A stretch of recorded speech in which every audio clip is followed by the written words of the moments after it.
out. Can I pray for somebody here? Your name may be Femi, your name may be Fumi, but amongst every Femi, amongst every Fumi, you will be the most preferred.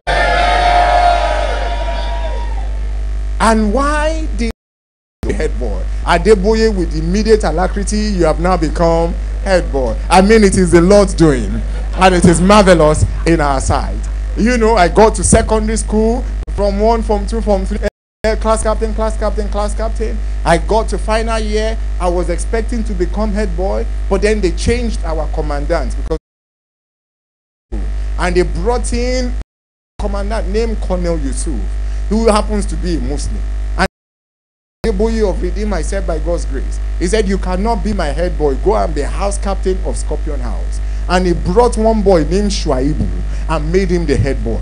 And I thought to myself, you can see Oluwa Damilare, Oluwa Seun Temitayo, Omo Adeboye. You saw, pushed me aside, and you brought Shuaibu. What kind of name is Shuaibu?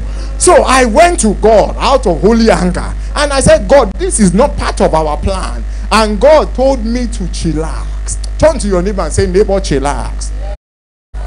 Say it like you mean business. Oh, chillax. And watch God at work in my life. So for the first time, I thought Shuaibu was going to fall down and die, but nothing happened to Shuaibu.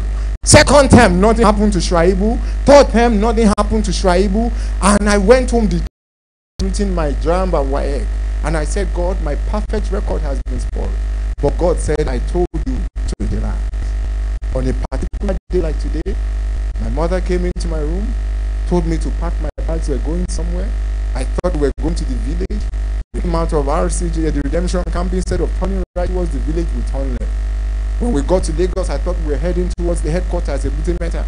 But instead of going over the bridge, we turned towards Muritala Mohammed Airport.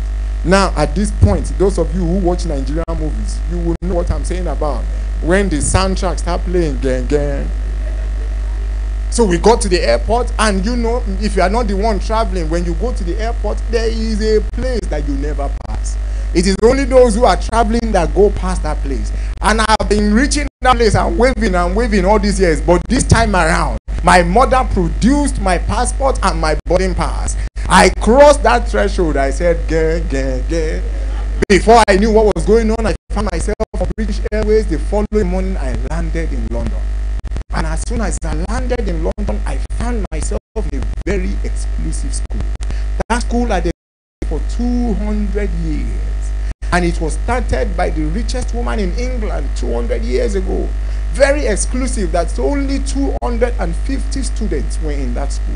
And out of those 250 students, there were only 7 Africans in that school. I found myself to be one of the 7. And I settled in, and God was helping me, but this is where I'm going with it. His brothers thought they had stripped him naked, but they did not know they were doing him a favor. But when before the king, and the king was putting a royal apparel on him, imagine what the king wears. He wears the best of the land. He must have been wearing an apparel designed by Versace, or something designed by Armani, or something designed by Gucci. And when he put it on Joseph, Joseph was no longer a local champion. He had now become an international promotion into your God-ordained destiny. Continued propulsion.